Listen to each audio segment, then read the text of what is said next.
This is Joshua here for Seconds Out. Delighted to be here in London, here with Jamie Moore. Jamie, it's fight week. Aadam Hamed features this weekend as part of a huge bill here at Wembley Stadium. First of all, though, how was everything? You all good? Yeah, good, mate. Good, can't complain. Been a busy first sort of 6 months to the year again, so but it looks like it's coming to a bit of an end. I've got Aadam fighting Saturday, and then there's a few months where we get a bit of a break, so I might be able to go on holiday or something. And it's been a bit of a non-stop year for yourself, fighters active here, there and everywhere. From when we first spoke all those years ago, I feel like the stable's only grown and it's just filled with talent now. Obviously, we'll start off with Aadam since he's fighting this weekend. What are you looking for Aadam to display this Saturday night at Wembley Stadium? Well, just progression, stuff what he's been working on in the gym. Obviously, he's a young lad, no amateur experience. So basically, you know, I'm not too concerned if the fights are going the distance. Getting rounds is really key. He can punch, so if he gets his opponent out there, obviously I'm not going to complain. But it's just about getting experience and getting rounds from him at the minute. And he's been very fortunate to box on 2 Wembley bills in such a short period of time. He was on the first Usyk Dubois bill, so he's very, very fortunate, and he knows that. But you know, it's all huge experience in the bank for him moving forward. Absolutely. What is the plan with Aadam this year? I believe, is this the second or is this the first outing of 2025? Good question. I think it's the first. I don't think he's boxed this year yet. I know he boxed at the very back end of December though. It was on the Usyk Fury 2 open workout bill, wasn't it? It was, yeah. Great knowledge from God, you're asking me now. We've had that many fights. I'm not sure what he. Nah, I think, you know what? I think this could be his first outing. So yeah, obviously, like I say, activity is key for him. The busier, the better. And yeah, he does need to be more active. You know, he'll admit that himself. It's better for him to be active because of the lack of amateur experience. But in terms of his, you know, how much he's improving and stuff like that, it'll be evident when he boxes. You can really see he's coming on leaps and bounds, and he's got a lot of good fighters around him in the gyms. What he's surrounded by every day, we can learn off and, you know, pick things up from. So yeah, he's progressing well. I just want to take your mind back to nearly 2 weeks ago now, Jack Carroll versus Harlem Eubank. I know we did speak in the aftermath of that, but shortly afterwards, I went to speak to Harlem Eubank himself in his dressing room, and he had a few things to say about the fight. And saying that he believes he was stitched up, he believes that he should get a rematch. And to quote him, when he was asked about how come Chris Eubank Sr. wasn't there, he said, "I'm glad he wasn't there because, you know, they would have seen the way he was treated." What do you make of the reaction from Harlem after the fight? What does he mean, the way he was treated? I think he wasn't happy with the scorecards. Obviously, don't quote me on that. Listen, if you don't win rounds, you don't, the scorecards are not going to reflect that you've won rounds. It's pretty straightforward, really. It's by far anything but a bad decision. You know, his negativity in the way he navigated the fight means that the unfortunate incident which brought the fight to the end was unfortunate, but what happened in the 6 rounds before it and the way he navigated them meant that no one was ever going to be calling for a rematch if and when it did get to that point. So it's just crying over spilt milk, really. You know, he's not performed well. He's not come out and took the fight by the scruff of the neck and tried to win the fight, and then unfortunately they've clashed heads and he was in front. You know, it's the exact opposite to that. So you know, obviously he wants the rematch like everybody else would, but he was very fortunate to get the fight anyway, because it wasn't like he was on the verge of fighting for a world title and it was like an eliminator. You know, he got given the opportunity to fight Jack and he didn't perform. Unfortunately, they clashed heads. The fight got called to a halt. Jack was ahead on the scorecards, and that's it. I mean, to me, there's no real controversy in it. It just is what it is. For Jack, it's been an enjoyable few weeks from obviously getting the win, but then obviously we've seen on social media what started off as a bit of a dig from Turki Al-Sheikh with the Tom and Jerry, or Jerry and Jerry comments, as Rick Reno said at the press conferences last week, has now seemed to have landed Jack a shot on a Riyadh season, Bill. Turkey has said, let me know when the cut heals up. I listened to a Ring magazine interview with Jack yesterday, and he said that the stitches are out now, the cut's going to heal up a lot quicker than expected. Yeah. Could this really become a reality, seeing Jack Riyadh season, Carroll? Apparently so, yeah, they've said that. The specialist who Jack spoke to said he'll be ready to go in November. So if that's the case and that's the offer, then absolutely he'll be ready to go. Yeah, and he deserves it. He deserves a big fight. He's been very, very unfortunate in some cases. He's turned those negatives into positives, and he's on the verge of, fingers crossed, getting another world title shot. You mentioned obviously being on the verge of the world title shot, which has kind of been the narrative with Jack for a good few years now. Even after the Barbosa defeat, the win over Harlem now propels him straight back into that picture. But will you be pushing for titles at welterweight or back down at super lightweight? Do you know what? I'm a big believer in, as fighters get older, they should always sort of naturally progress and go in the sort of north direction of weight divisions. He can still make 140 and he can still perform at it, but he's difficult. And I would much prefer him to stay at 147, and if an opportunity arises there, he takes it there. If a world title opportunity came up at 140, we'd have to seriously consider it, because at 31 years old, you can't be passing up opportunities to fight for a world title. So I would imagine that if he was offered one, then he would take it. But I would much prefer him to stay 147. Looking around that 147 scene, obviously you've got Brian Norman Jr. versus Devin Haney taking place in November. Yeah. The IBF title is now vacant, but it's going to be, well, no, not believed, it is going to be contested between Lewis Crocker and Paddy Donovan in a rematch. I'm trying to remember the WBA is now, I believe, Rolly Romero. Yeah, well, is it Romero? I think he won the regular, so it's whether they then step him up. I know there's a Uzbek. I can't think of his name, but a good fighter. Is it Giasov? Giasov, that's it. Yeah. So I know he holds one of the belts. I'm not sure which one it is, but in all honesty, like I say, Jack, I've always been confident in Jack's ability. I put him in with anybody for a world title because any opportunities like that should snatch people's hands off. I always love a local derby, certainly a sort of UK or Ireland type fight, that type of local fight. So if the winner of Crocker Donovan was available, then I believe that's a huge fight for British boxing fans and Irish boxing fans. So we'll see what happens there. But like I say, whatever comes up for him, we'd be more than willing to take. Just looking around the gym as well, Pat Brown.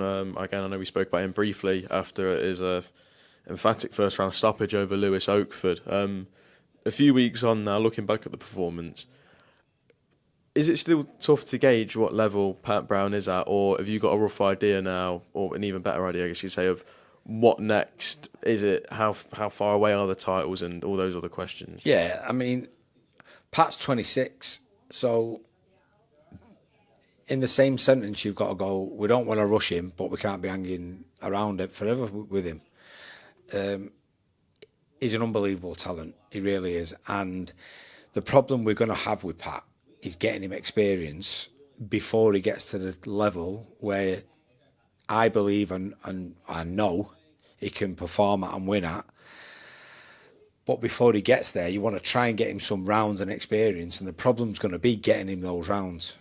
So we're always on me, Sam Jones, Tom Dallas, the matchmaker at Matchroom. We're always having conversations about who we can get, and we've got to be really careful because of how good he is that we don't move him too quickly and don't do him justice. He hasn't. If he was 22, 23, you could take your time a little bit more.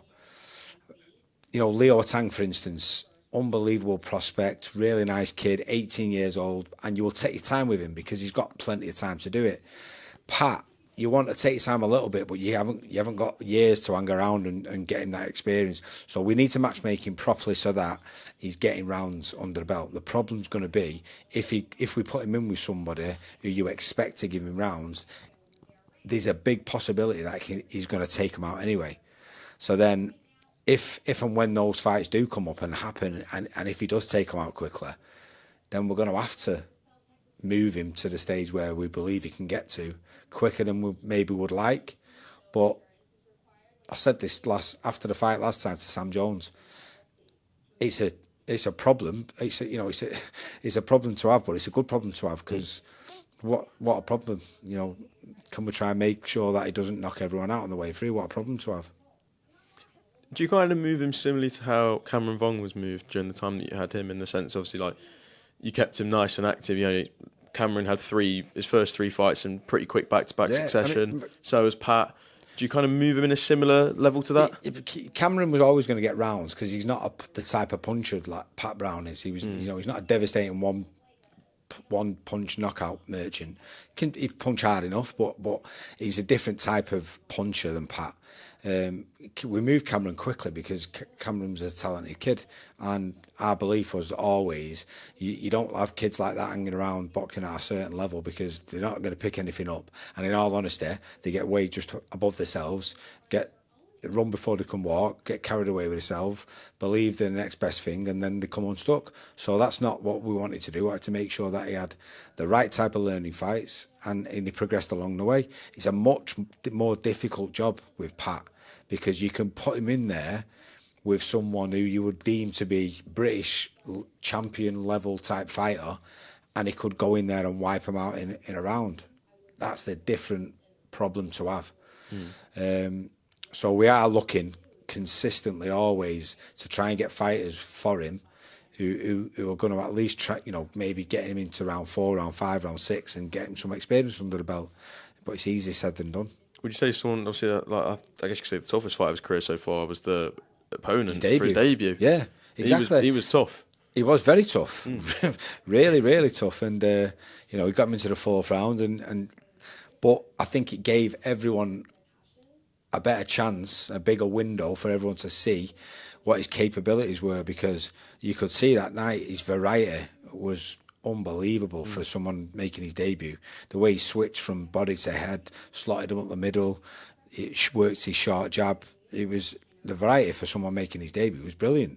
So listen, he'll get experience as time goes on, but as and when, I'm just not sure. I did say I want to speak about Dave Allen as well.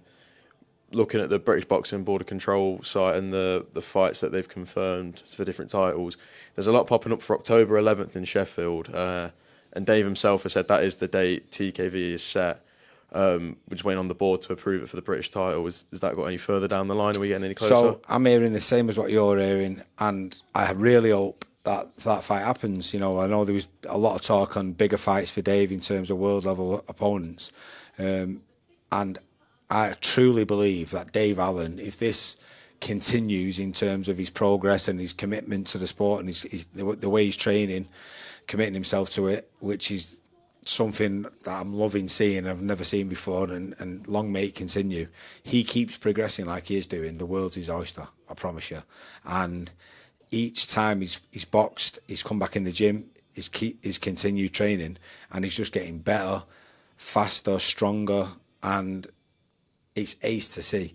So I would much rather this process happen of him have, boxing at British level now, if this fight comes off, which I hope it does, because then as that progression happens and each camp he gets better and better, in 2 fights time, 3 fights time, who's to say he can't begin there with someone like Deontay Wilder and beat him? Wilder's not the fighter he was, and Dave's getting better and better. So yeah, I hope it comes off. TKV's not an easy fight, but it's a winnable fight for Dave. One thing that has always been so good to see with Dave is that, I guess you could say, brutal honesty he kind of has on himself in a sense at times, but just the overall honesty as a character. That's why people love him. I was going to say, how refreshing is that to see, especially for you in the gym, to have someone like that in the gym? Dave's kind of the old head in there, isn't he, where he's passing down. We see him in all the corners now, pretty much with your fight. Yeah, he's part and parcel of the gym now. And, if 5 years ago more than 5 years ago when this all started, and he FaceTimed me during lockdown, and just said, listen, Eddie's offered me a fight, but I need to have a proper trainer. He said, I've got to train properly for it. Would you do it? And I've been mates with Dave for years. And it was a little bit of a favour. The fight fell through. He decided he wasn't fighting anymore. Maybe a year later, he rang me up and he said, listen, I'm just going to have some 4 and 6 rounders behind the scenes just to keep active, to see if something comes up. Then the Fraser Clark fight came up, but it was only like 5 weeks notice, 5.5 weeks notice. And then I sort of knew then he was taking it for the chance, but he knew he wasn't really going to be fit enough to do himself justice. And in all honesty, it was probably, he knew that I wouldn't allow him to get hurt in the fight. More so than I would make sure that I got him the best shape I could get him to. But there was no way I was going to let him get hurt because he's had a tough career, Dave. And he then retired again after that. And I don't like the fact that in some interviews he said, I quit in that fight. By no stretch of the imagination did he quit. I had to pull him out of the fight, and he was arguing with me not to pull him out, even though I knew he'd gone past the point where he could win the fight. So there was no point in leaving him in there. He was getting hit with clean shots, and he's got the rest of his life to live. I'm not going to stand there for another 4 or 5 rounds and watch him take beating or punishment what he doesn't need to take. And in all honesty, in hindsight now, it was a massive call, and it stood him in good stead because no one knows what would have happened in those 4 rounds, 5 rounds, what was left to go with Fraser Clark. And look what's happened to him now. He's like Indian summer. So when he come to me for the Johnny Fisher fight, I was like, listen, Dave, you've got plenty of time now to get yourself ready for this. I will work with you, but you need to promise me you're going to do it properly this time.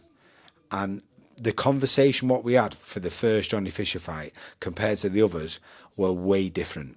I could tell in his voice and his demeanour he meant that he was going to come and train properly.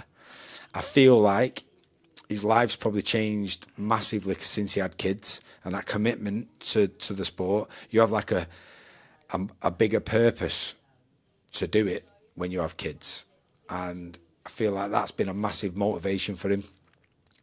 And he's committed himself to it now, and he's just going from strength to strength. It's great to see. We love having him about. He's absolutely balmy. Sometimes he drives Pat Brown nuts. Sometimes Pat Brown drives him nuts. They all drive each other crazy. But what a team we're building, and it's great to be a part of it. I'm loving it. Absolutely. James, just while I've got you here, I do want to quickly pick your brain on the main event this weekend that we are here for as well, Usyk versus Dubois. A lot of different narratives, a lot of things being said in this build-up. How do you see this fight unfolding on Saturday? Do you know, I see it being really close. I've got to be honest, Usyk's an absolute wizard. He is. And the first fight, he was a magician. He boxed so well. There was a controversy about the low blow. But outside of that, there was really not. He didn't really put a foot wrong. Dubois is probably the most improved fighter for me in Britain over the last couple of years. And what's really evident in his losses is how much he's learned from them and improved from them. So for me, it's more of a character thing. He seems to learn a lot about himself in those losses, and then he goes away and he works on strengthening the weaker areas, and then he comes back better. He's certainly improved massively since the first fight, and I really don't know how much more he can improve, but he's a young heavyweight still. Usyk's 36. Is he 36? I think he's 39. Is he 39? 38, 39. Well, if that's the case, then at any moment he could go old overnight. Now, he looks after himself and he trains, and by all accounts, he's in fantastic form. So I don't envision him getting old overnight. But I do see the fight being really close. I think Dubois, he's got a sort of mindset where, I seen the interview the other day with Darren Barker where he just wouldn't speak about the first fight at all. And it's like he wants to forget about it as if it never happened so that he doesn't make reference to it in the second fight. He has no demons and he's going in there with a clear head. So it's absolute bulletproof mentality, and I love that. So he's got every chance of pulling off a huge upset. Do I think he will? I don't. I think it'll be closer than it was the first time, but I think Usyk will win. But I feel like Dubois is gonna shock a lot of people. One thing that a lot of people have been highlighting with Usyk is the split with long-time promoter Oleksandr Crasher. It wasn't just a promoter-fighter relationship. It kind of almost seemed like a brotherhood they had there. And a shock, probably about 4 weeks ago now, the news came out that they'd split. A lot of people reading into it in the sense of maybe Usyk is gearing up ready for retirement, 1 foot out the door maybe. Do you read anything into that, or just a business decision? I think if he has got 1 foot out the door, that's a good move, because fighters rarely make plans for after boxing, and I think it's a good thing to do, because if you're a committed fighter like Usyk is, having 1 foot out the door doesn't necessarily mean you're taking your eye off the ball. It just means you're smart. So if he has got plans for after boxing, then that's a good thing. But like I said, by all accounts, I'm hearing that he's performing fantastically in the gym, sparring. So I don't see him taking his eye off the ball, and he seems like a very intelligent guy, which means that he should have plans for after boxing, because you don't want to be sort of retiring, left in the wilderness, sat around going, oh God, what am I going to do today? Because that's when you start thinking about going getting your training gear on and going to the gym, and then you get itchy knuckles, and then it's sort of rinse repeat. You start up going down the road what you didn't want to go down. So now I hope he has got plans. Just back on Daniel as well. The one narrative that I've been really enjoying and kind of, in my opinion, I kind of agree with, is that the first time he fought Usyk, he was a boy, but since then, like you mentioned, taking on the lessons and the run of form he's been on, he's now a man. Do you see it the same way as well when you look at the way he's bounced back? I do, yeah, and I don't want to say immature, but he seems like he's quite laid back, chilled. He doesn't really take anything too serious, and I just feel like that's the best type of mindset. When you can be like that outside the ring, but you switched on and you're a formidable force when you get in there. I always feel like that's the best type of mindset to have, because a lot of fighters will tell you overthinking's the worst part of boxing. You sat around in fight week, hotel, on your own, creating a monster in your mind about what your opponent's going to be like. If you can just switch off and not think about it at all, it's an absolute gift. And then only worry about it when you have to worry about it. It's the best scenario. I feel like Daniel's learned a lot from those losses, and he's got the type of mindset where he doesn't really take it too serious, or refuses to allow himself to get caught up in the mind games. And that's not a bad thing to have going into a fight with someone like Usyk, because part of his tactics, a lot of the time, he gets into your head, and then as soon as he starts giving you massive problems in the fight, you get that frustration builds up way quicker than it would do normally. And I just feel like Daniel's not going to buy into that this time. So it's an interesting fight. Just one more from me. I know when we last spoke, I did bring up the Tyson Fury comeback, but one other thing that people have found a bit interesting that he said is that if he was to box Daniel Dubois, which Frank Warren has stated many a time he wouldn't enjoy making, but Fury believes he boxed Daniel Dubois' ears off. Do you agree with that, or? Tyson Fury's got the capability of boxing anyone's ears off on his night because of his attributes, of his skill set. So, yeah, I do believe he could do it. I also believe that Daniel Dubois punches hard enough to knock any heavyweight out in the world. So, on that, in that context, that's a unbelievably big fight. Now, imagine this scenario. Dubois pulls it off against Usyk. There's obviously going to be a huge call for a trilogy, but Tyson Fury makes a comeback and throws his hat into the mix. Then, I think the preference would always be Usyk. If Usyk goes, do you know what, I don't need to do this anymore, I'm going to walk off into the sunset, then what a fight that is, Dubois versus Fury. I'd love to see that. Well, Jamie, I'm going to leave it there. Thank you very much for your time. Best luck this weekend with Adam, and I'm sure you're looking forward to your break coming up. So it's been a very busy year for yourself, hasn't it? Cheers, Josh. Yeah, man. Get me a Tenerife. Absolutely.